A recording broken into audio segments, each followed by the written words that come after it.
대구 신천지가 막 확산될 때 함께 뉴스했던 부산 온천교회입니다. 부인이 권사님인데 정문석 씨 간증대로 이번 이 코로나로 인해서 하나님을 만났다. 좀처럼 만나기 힘들다던 그 하나님을 만났다는 거예요. 본인이 그렇게 얘기하잖아요. 오늘 설교 제목이 코로나 이후의 교회, 코로나 이후의 한국교회 또는 세계교회. 지난 7월 1일 통계인데요, 확진자가 1,000만 명이 넘었습니다. 그리고 사망자가 50만이 넘었습니다. 지금도 미국에서는 하루에 5만 명 이상 계속 감염되고 있습니다. 엄청난 지금 이 전 세계에 코로나로 인해서 고통을 당하고 있습니다. 이 코로나는 이럴 것 같습니다. 주전 시대, 주후 시대, BC와 AD로 나누는 것처럼 코로나가 그 분기점이 되지 않을까 그런 생각을 하고 있습니다. 그러니까 코로나 이전의 교회, 코로나 이후의 교회, 정말 달라질 것입니다. 많이 달라질 것입니다.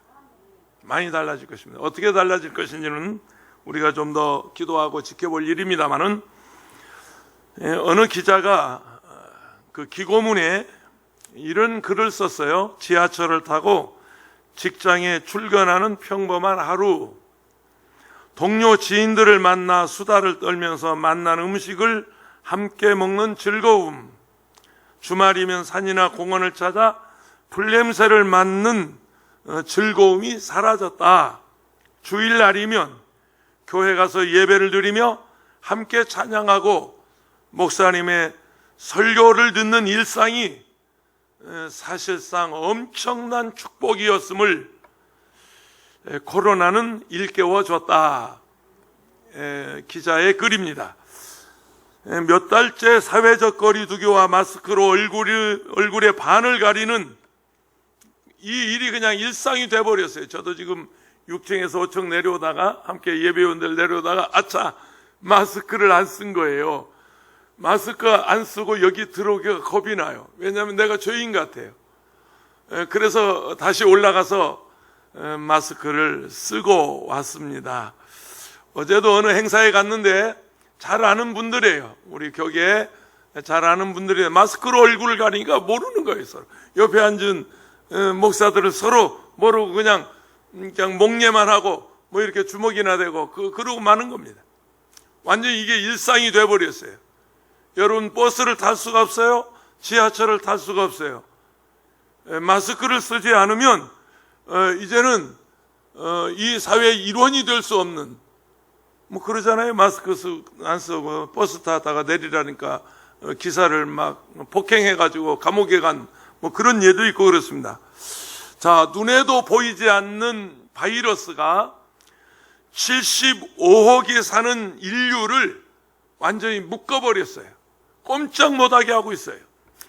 영국의 총리가 글로벌 패권을 준 대통령이 예외일 수 없어요. 부자도 가난한 사람도 어린아이도 어른들도 아무도 예외일 수 없는 이 코로나 사태가 이후에, 지금도 그렇지만 이후에 이 한국교회 또 우리 성도들에게 미칠 영향이 무엇인가를 생각해 보지 않을 수 없습니다.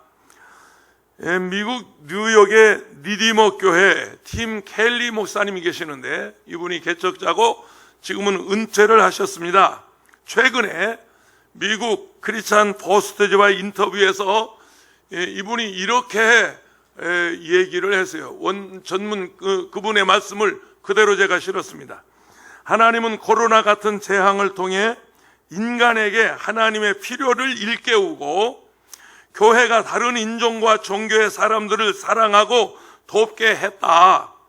세상은 내가 아닌 내가 다스린다. 내가 나에게 의지해야 된다. 너는 혼자는 살아갈 수 없다. 너는 나의 지혜와 도움이 필요하다고 하나님께서 이 코로나로 인해서 우리에게 말씀하셨다는 거예요.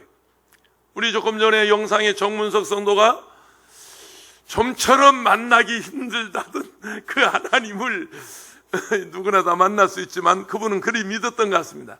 내가 코로나로 인해서 하나님을 만났습니다. 옆에 권사가 옆에서 뭐라고 한마디 했잖아요. 뭐라고 한 줄 아세요? 만나 주셨어 그러잖아요. 네가 만난 게 아니고 하나님 만나 주셨어. 그렇게 쫑크하는 것을 우리가 들었습니다. 저는 지난 주간 이 설교를 준비하면서 정말입니다. 머리에 지진이 날 만큼 제가 깜짝 놀랐어요.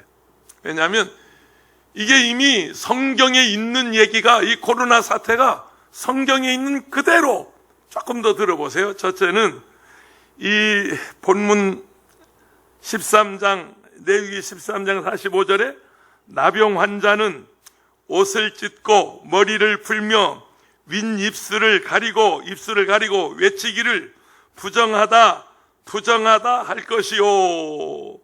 이게 오늘 45절 말씀인데, 이 전염병이 왜 온 것이냐? 부정해서 왔다는 거예요.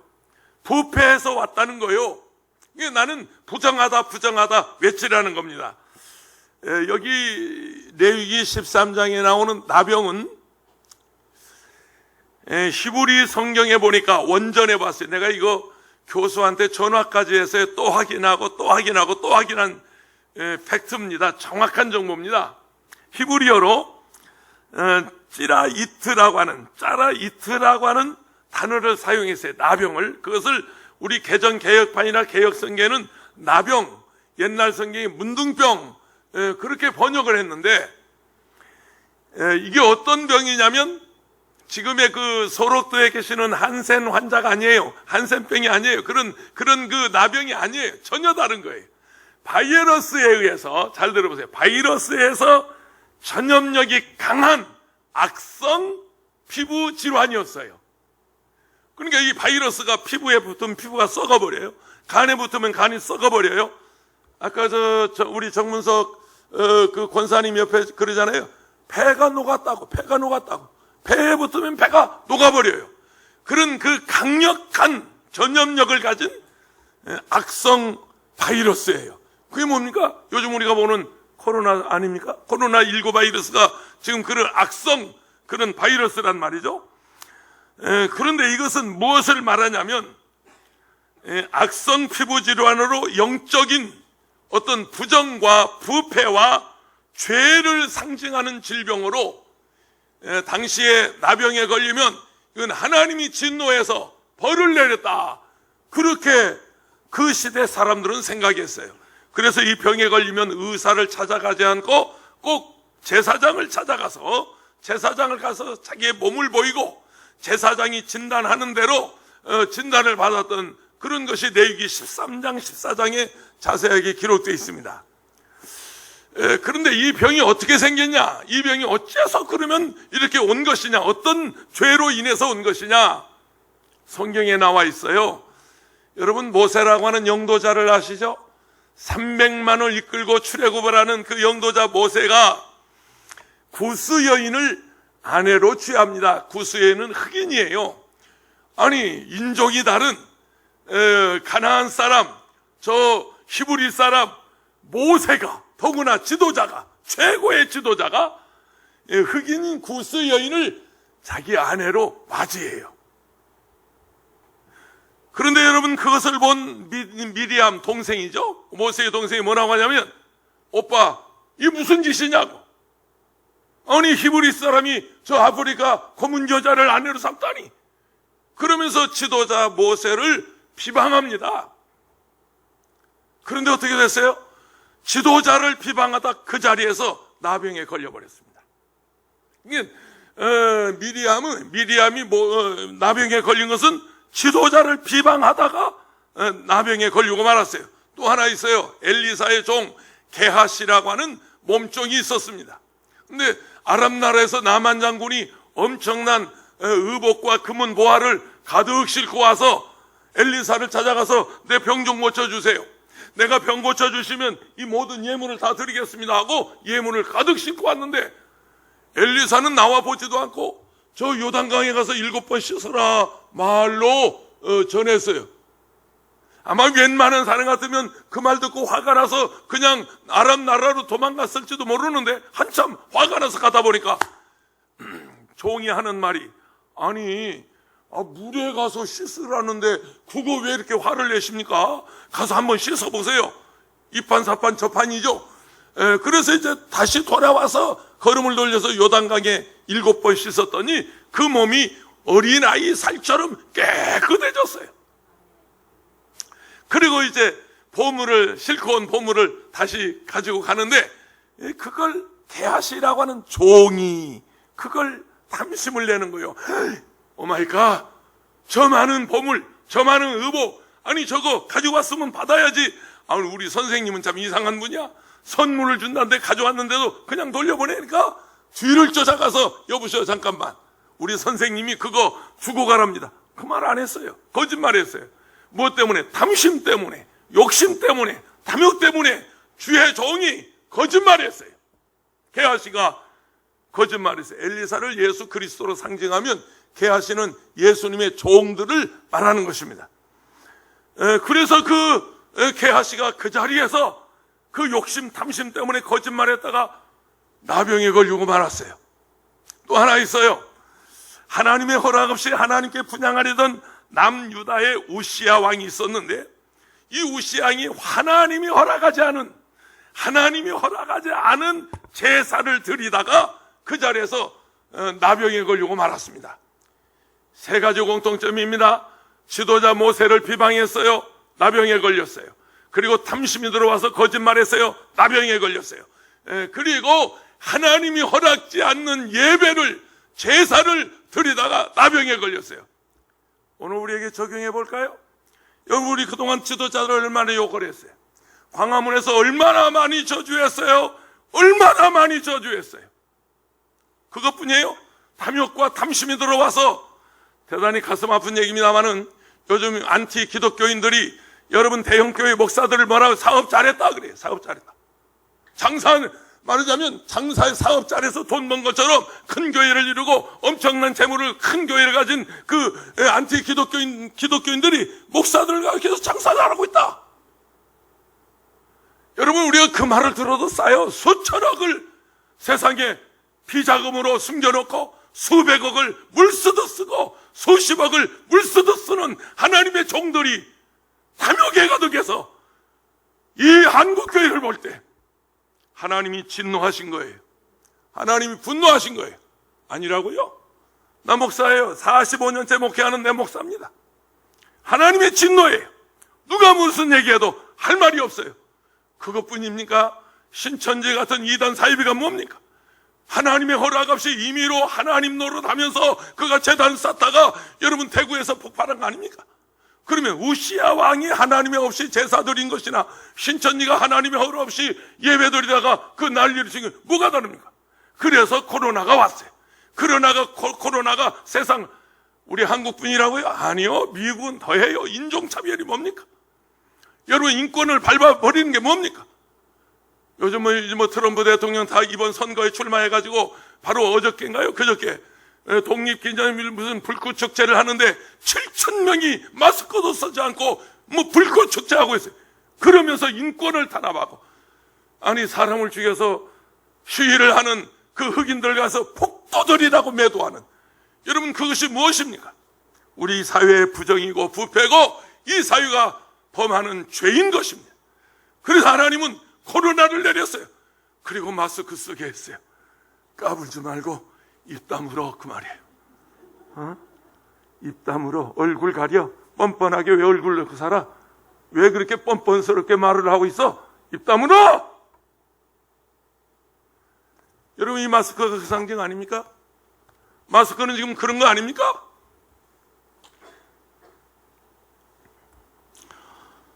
나병을 진단하고 확정해서 선포하는 것이 제사장의 사명이었어요. 나병이 나은 후에는 정결의식을 행하는 것도 제사장의 몫이었어요. 연병처럼 퍼져나가는 코로나 바이러스는 비판과 거짓말과 뇌물을 요구하는 그런 하나님의 허락 없이 임의로 제사를 드리는 바로 그런 것에서 한국교회에 왔다면 이것은 레위기 13장에 기록된 그 말씀이 그대로 우리 사회에 이루어지는 것입니다. 나병은 단순한 육체적인 질병이 아니었어요. 그래서 의사들이 치료할 수 없었습니다. 레위기 13장과 14장에 나병은 철저하게 제사장들이 관리했어요. 그게 무슨 얘기냐면 영적인 영성에서 오는 병이었다, 그런 말입니다. 구약시대 제사장은 예수 그리스도를 예표하고 있습니다. 예수만이 죄값스러운 질병을 깨끗하게 씻어 주실 분입니다. 코로나가 특별한 치료제가 없듯이 당시에 나병은 치료제가 없었습니다. 오직 하나님의 은혜로만 치료가 가능했습니다. 나는 오늘 또 그렇게 생각합니다. 하나님이 허락하셔야 이 나병이, 이 코로나가 그쳐지고 코로나가 소멸되고 하나님이 하셔야 하나님이 그렇게 되리라. 연구 아무리 많이 해도 미국에서, 독일에서, 여러분 지금 세계적인 나라에서 이거 지금 치료제 개발하기 위해서, 이 백신을 개발하기 위해서 얼마나 많은 재산을 투입하고 있지만 아직 아무런 소식이 없습니다. 특별히 코로나 시대를 살아가는 우리의 환경이 정결해야 된다는 거, 여러분 우리 몇 달 동안 지금 연습하고 있잖아요. 손을 씻어야 되고 마스크를 해야 되고, 그리고 기침 예절을 지켜야 되고, 그리고 거리 유지를 해야 되는 게 우리 생활의 정결함을 말하는 것입니다.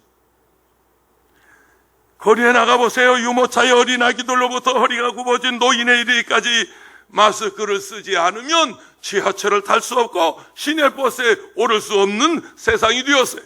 로마서 3장 10절에서 12절입니다.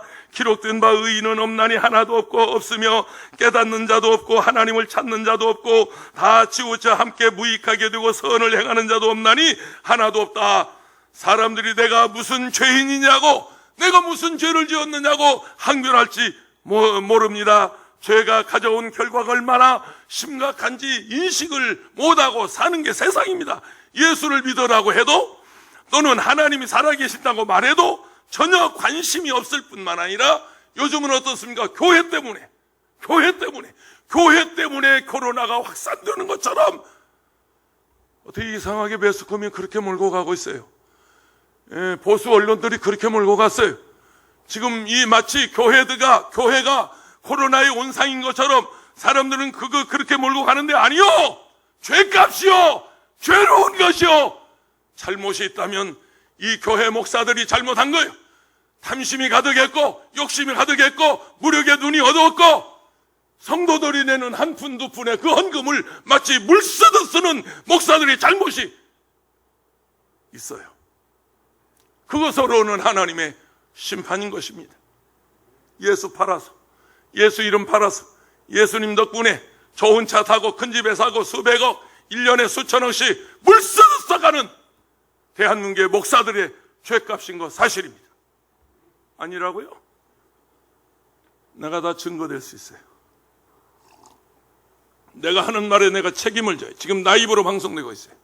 전 세계 이 온라인으로 해서 우리 이 예배가 온라인으로 다 방송되고 있어요. 소돔과 고모라가 노새 사유들처럼 복음을 농담으로 여기며 웃었어요. 떠들었어요. 천국과 지옥의 문제는 가볍게 생각했어요. 죄값으로 재앙에 대해서 그들은 생각하지도 않았어요. 우리가 언제 이거 상상이나 했나요? 우리가 언제 이거 생각이나 했겠습니까?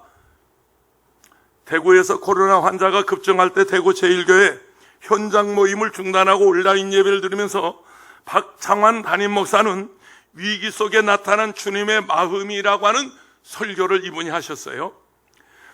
코로나로 대구와 청도 국민이 불안할 때 하나님은 무엇을 말하고 계실지 본인이 생각했다는 거예요. 요한복음 9장의 제자들은 소경으로 난 것이 누구의 죄값입니까? 자기 죄값입니까? 부모 죄값입니까? 예수님께 질문했어요. 소경이 당하는 고통의 원인을 찾으려는 제자들을, 세상 사람들과 우리는 다를 바가 없다는 거예요. 여러분, 신천지 때문에? 저 우한 공산당 때문에 이 코로나가 정말로 온 것입니까? 그래서 이 세계를 지금 이렇게 뒤집어 놓고 있는 것입니까? 욥의 친구들이 병들어 있는 욥을 찾아와서 네가 아무래도 죄를 짓기 때문에, 네가 잘못했기 때문에 네가 이 고통 당하지 않느냐고 욥의 친구들처럼, 사람들처럼 원인을 사람에게서, 환경에서 찾으려 하고 있습니다. 주님의 말씀은 분명합니다. 이 사람의 죄는 부모의 죄도 아니요, 이 사람을 통해서 하실 일을 드러나기 위해서임이니라. 할렐루야.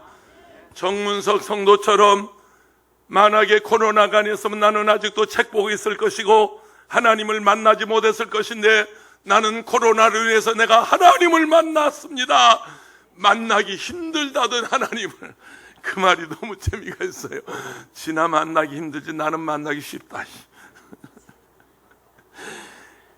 예수는 왜 이렇게 됐느냐? 왜 하지 않았어요? 그리고 이 사람을 어떻게 치유하느냐? 왜가 아니고 어떻게, 왜가 아니고 어떻게, 그 원인을 찾은 것이 아니고 이 사람을 어떻게 치료하느냐, 치유하느냐, 주님은 거기에 관심이 있었어요. 누구의 죄 때문이라 세상의 공한 질문이 아니라 주님은 그 앞을 못 보는 소경을 주님은 어떻게 고칠까? 할렐루야. 그걸 연구하신 분이, 성령의 사람들은 마음에 성령이 역사할 때 죄를 깨닫고 이대로 죽었으면 영원한 지옥에 떨어지겠다는 경각심을 갖는 것이 바로 예수 믿는 사람들의 심정이고, 이게 성령의 사람인 것입니다. 세상을 치료하실 분은 오직 한 분, 예수 그리스도밖에 없습니다. 이 코로나를 종식시킬 분도 하나님의 능력입니다. 하나님이 하셔야 합니다. 누구 때문이라고 말하지 마세요. 우리가 잘못했어요. 한국교회가 잘못했어요. 우리 민족이 범한 죄값이에요. 하나님, 이 코로나로 인해서 코로나 이후에 한국교회가 거듭나게 하옵소서, 건강하게 하옵소서. 두 번째, 이 나병에 걸린 자는 격리가 됐어요. 전염병이었는데요. 46절에 보면 병 있는 날 동안은 늘 부정할 것이라 그가 부정한 즉 혼자 살되 진영 밖에서 살지니라 그랬어요. 레위기 13장 14장의 문둥병, 나병은 당시에 고칠 수 없는 질병이었어요. 바이러스에 의해서 전염되는 악성 피부병, 고칠 수가 없었어요. 한센병은 현대의학으로 고칠 수 있어요. 저 소록도에 계시는 분들 전염되지 않아요. 그건요, 현재 한센병은 피를 통해서만 전염이 돼요.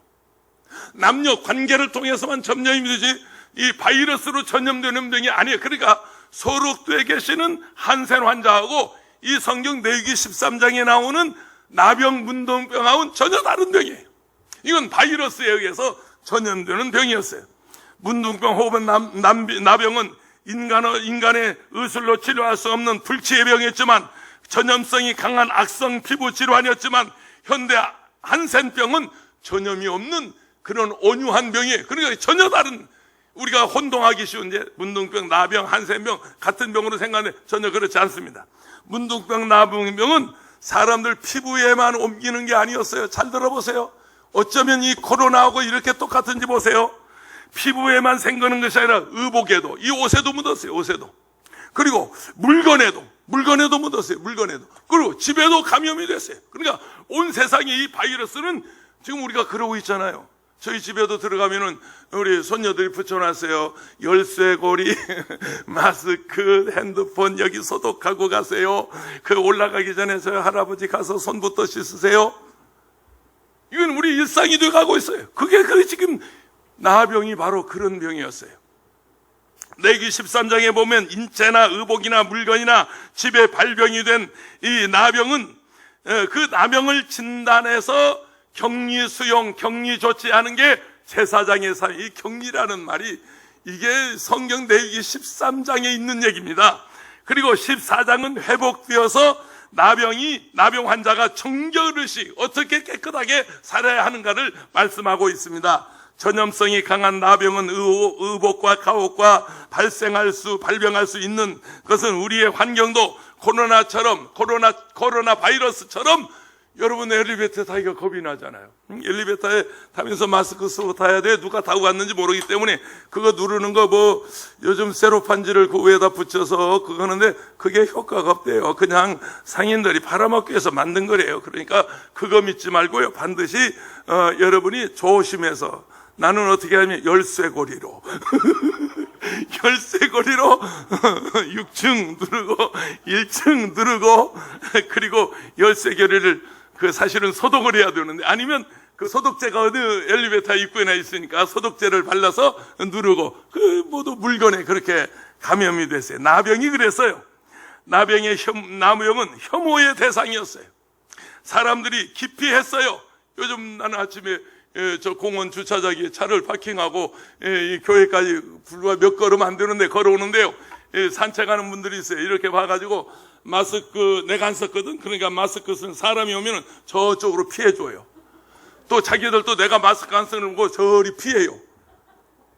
자연스럽게 그렇게 돼요. 그러니까 마스크 안 쓰고 걸을 수가 없어요. 마스크 안 쓰고 어디 사람 있는데 갈 수가 없어요. 그런 세상이 되고 말았어요. 왜냐하면 나병은 그렇게 흉했기 때문에 사람들이 거리를 유지했고 전염될까 봐서 두려워해서 그래서 격리 수용을 시켰는데 레위기 13장 4절에 보면 피부색점이 희나 우모가지 아니하고 그 털이 희지 아니하면 제사장은 그 환자를 이래 동안 가두어 둘 것이며 일주일 동안 격리 수용시킬 것이며 격리할 것이며 그 말이에요. 이래 동안 피부색점이 낮지만 우묵하게 패이지 않고 털이 희지 않으면 제사장은 나병 환자를 7일간 격리하라.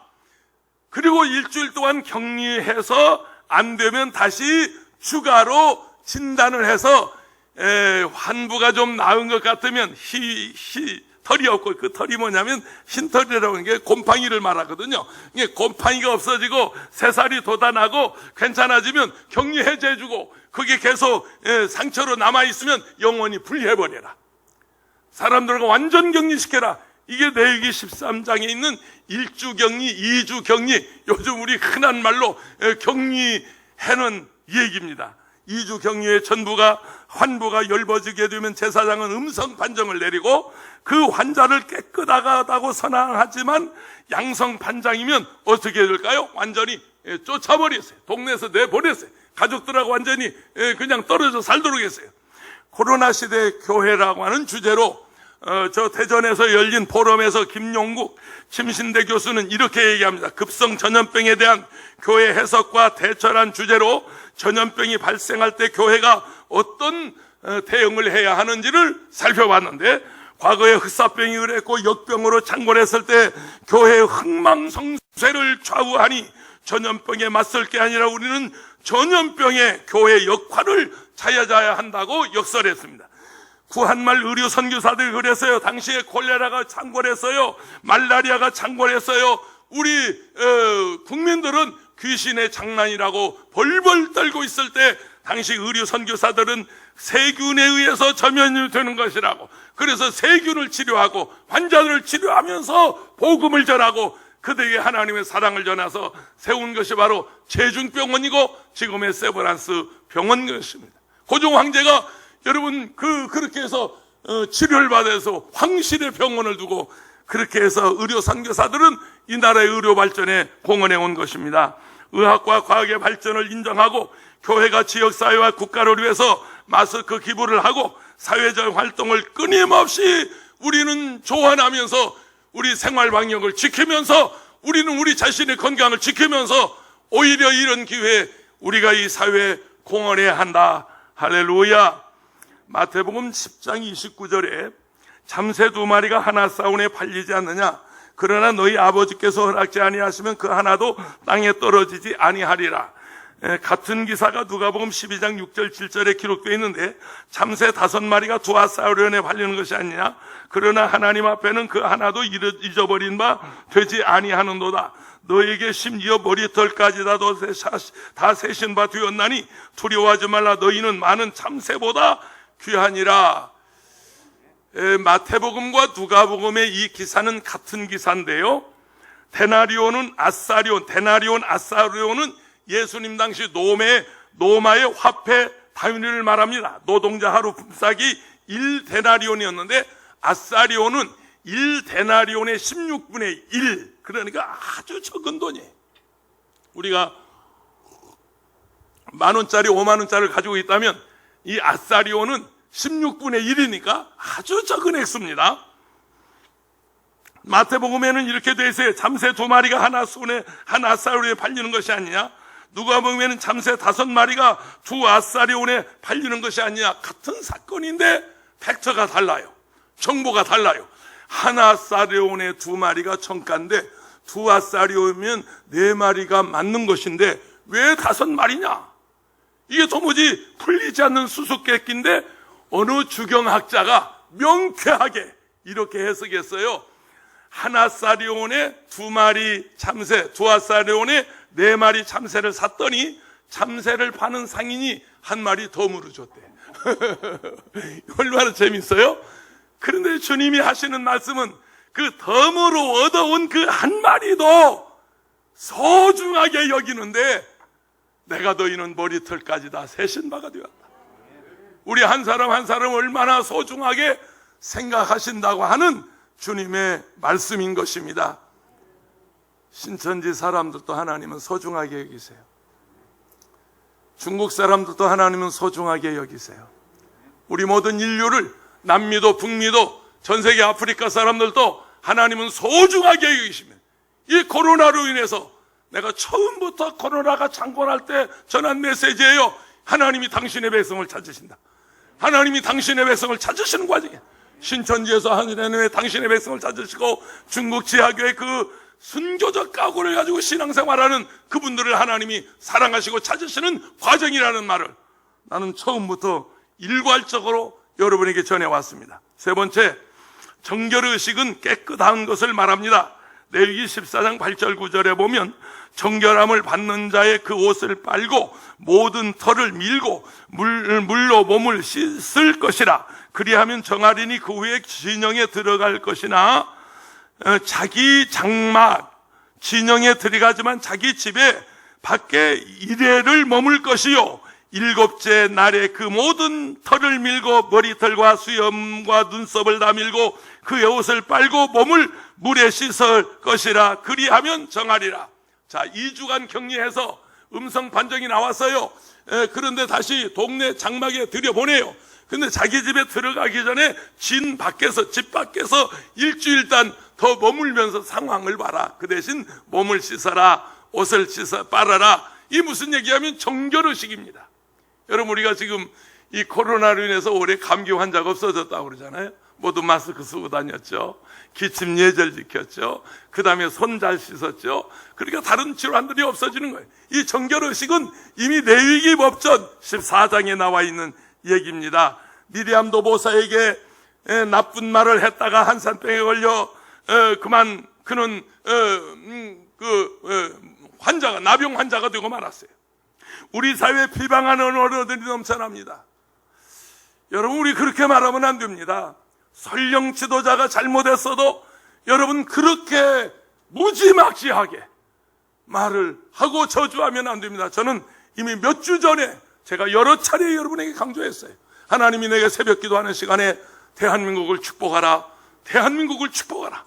그래서 입법부를 축복하고 행정부 사법부를 축복하고 농어민을 축복하고 어린아이들을 축복하고 새벽 이슬 같은 청년들을 축복하고 우리는 육해공군 장성부와 장병들을 축복하고 의료진들을 축복하고 농어민들을 축복하고, 하나님이 우리 입술에 축복이 나오기를 원합니다. 남을 비방하거나 비난하거나 폄훼하거나 설령 그 사람이 잘못했다 할지라도 우리 예수 믿는 사람들은 그렇게 말하면 안 됩니다. 하나님이 노여워하십니다. 하나님이 노여하셔요. 그렇게 말할 수 있는 분은 한 분, 하나님밖에 안 계십니다. 하나님만 판단할 수 있습니다. 어쩌면 세계가 비방하는 말로 온통 감염이 돼버렸어요. 너도 나도 할 것 없이 미국에서 인종차별로, 아시아인들은 유럽에서 인종차별로 온 세상이 사람을 폄훼하고 비방하는 말로 가득한데 까불지 말고 입들 다물어라.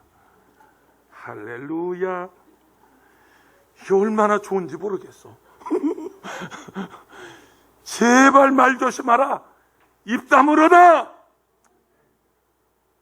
그러니까 앞으로도 마스크는 계속 써야 할 것 같아. 나쁜 말을 하는 사람들 때문에 구석구석이 곰팡이가 피고 있어요. 구석구석이 지금 말하자면 썩어가고 있어요. 안 그래요? 이 사회가 지금 안 그래요? 모두 비난이잖아요. 조중동을 비난하고 방송국을 비난하고 진보 세력을 비난하고 보수 세력을 비난하고 온 세상이 이 비난의 말로, 심지어 여러분 인터넷 악성 댓글로 인해서 자살하는 사람들 있잖아요. 여러분 초등학생들 그 어린 것들이 서로 따돌리고 비난하고 비방하고 뭐 이래서 애들이 소외감을 느끼고 일지마가 생기고 모두 이런 세상. 입들 다물어라이 애들아이.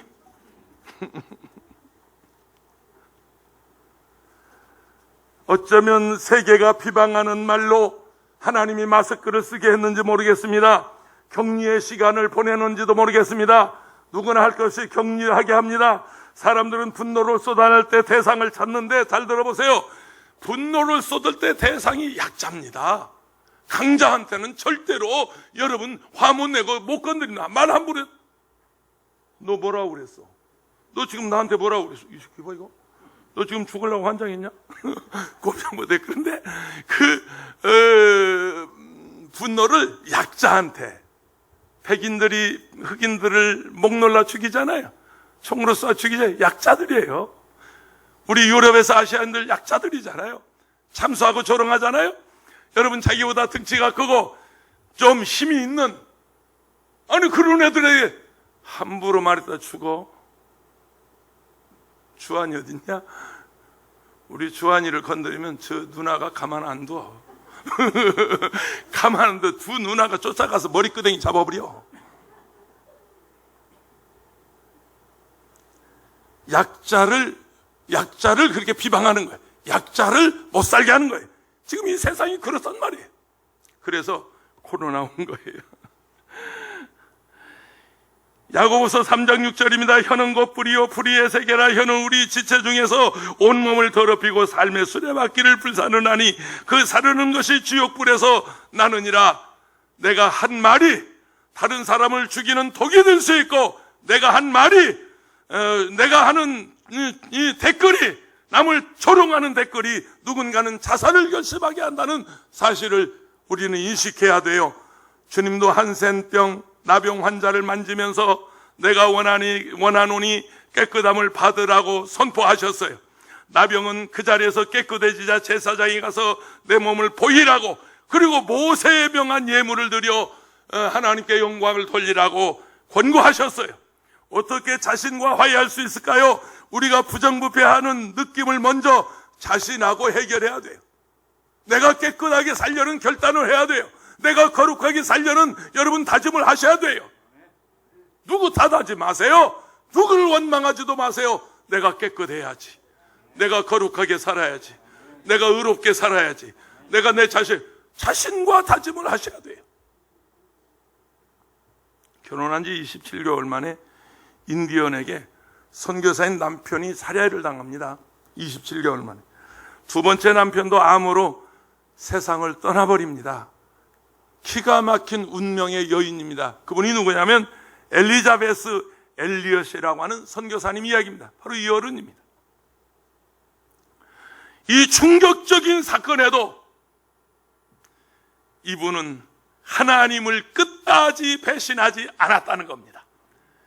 끝까지 배교하지 않았다는 겁니다. 엘리엇의 책 고통은 헛되지 않아요 라는 책이 있어요. 유명한 저술가이기도 합니다. 이분이 이렇게 얘기했어요. 하나님이 내게 가장 큰 교훈을 가르쳐 주신 것은 바로 가장 큰 고난을 통해서 였음을 깨달았다며, 이 사실을 믿으면 하나님이 세상의 모든 일을 다스리는 흔들리지 않는 확신에 도달할 수 있다. 고난은 하나님이 절대적인 진리임을 깨닫는 필수 도구이다. 하나님만이 응답이다. 내게 당하는 고난은 하나님이 대답이다. 어쩌면 우리 민족이 당하는 이 아픔과 고통은 한국교회의 응답일 수 있어요. 한국교회의 대답일 수 있고 우리 민족의 비전일 수 있습니다. 욥기 42장 5절 내가 주께 대하여 귀로 듣기만 하였사오나 이제는 눈으로 주를 배웁나이다. 코로나 이후 한국교회는 더 하나님과 가까워지고 더 하나님과 친밀해지고 더 하나님 일에 헌신하게 되는 그런 역사가 일어날 줄로 믿습니다. 나는 희망이 있다고 봐요. 절망 아니에요. 절망하지 마세요. 정말 한국교회에 희망이 있어요. 하나님이 징계하신 거예요. 하나님 아버지,